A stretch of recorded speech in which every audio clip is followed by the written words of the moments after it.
Middle east में युद्ध के बाद स्ट्रेट ऑफ हॉर्मुज के बंद होने से भारत में कच्चे तेल की सप्लाई पर खतरा मंडराने लगा है।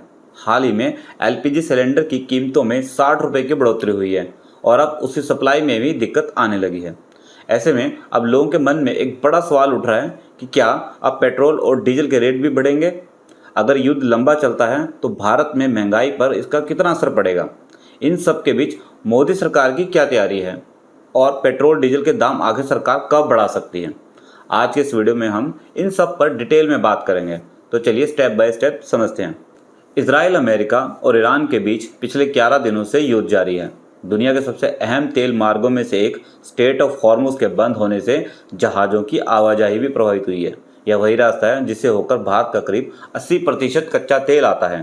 साथ ही भारत अपनी एलपीजी जरूरत का 60% से भी ज़्यादा हिस्सा इंपोर्ट करता है और इसमें से करीब 90% सप्लाई स्ट्रेट ऑफ हॉर्मुज के रास्ते ही आती है।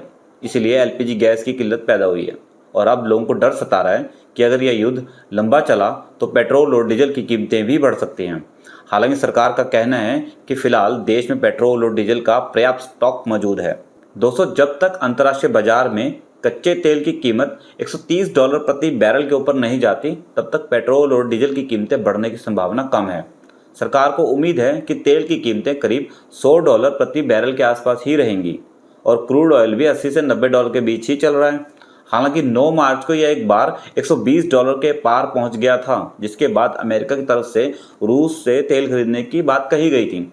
लेकिन अब क्रूड ऑयल के दाम $90 से नीचे हैं, तो ऐसे में अभी सरकार पेट्रोल डीजल के रेट नहीं बढ़ाएगी। साथ ही भारत सरकार ने इस संकट से निपटने के लिए कच्चे तेल की सोर्सिंग भी बदलनी शुरू कर दी है। सरकार अब स्ट्रेट ऑफ हॉर्मुज के बाहर के रास्तों से भी तेल खरीद रही है। वहीं भारत के पास एविएशन टरबाइन फ्यूल यानी एटीएफ का भी पर्याप्त स्टॉक मौजूद है। लेकिन युद्ध का असर गैस सप्लाई पर भी जरूर दिखाई देने लगा है। भारत में हर साल करीब 29.6 मिलियन टन एलपीजी की खपत होती है।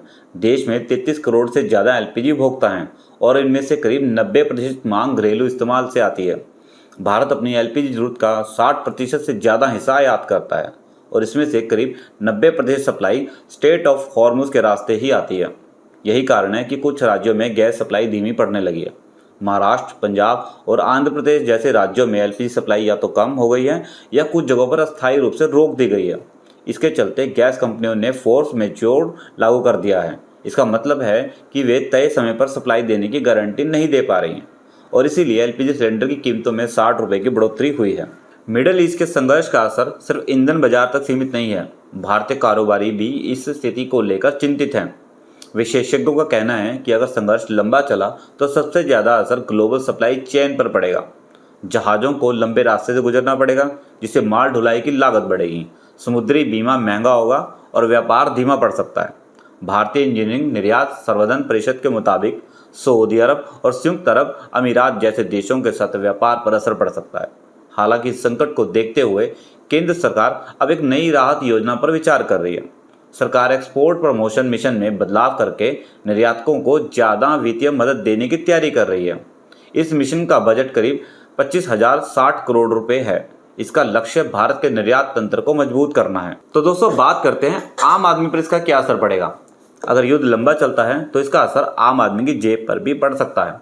कच्चा तेल महंगा होने से परिवहन लागत बढ़ेगी और इसका असर फल सब्जियों से लेकर रोजमर्रा की चीज़ों की कीमतों पर भी बढ़ेगा। फिलहाल सरकार का दावा है कि भारत के पास ईंधन का पर्याप्त स्टॉक मौजूद है और घबराने की जरूरत नहीं है। लेकिन मिडल ईस्ट में जारी तनाव आने वाले समय में दुनिया की ऊर्जा और व्यापार व्यवस्था को प्रभावित कर सकता है। तो दोस्तों, आपको ये जानकारी कैसी लगी कमेंट में ज़रूर बताएं। साथ ही दैनिक ट्रिब्यून डिजिटल प्लेट को सब्सक्राइब करना ना भूलें।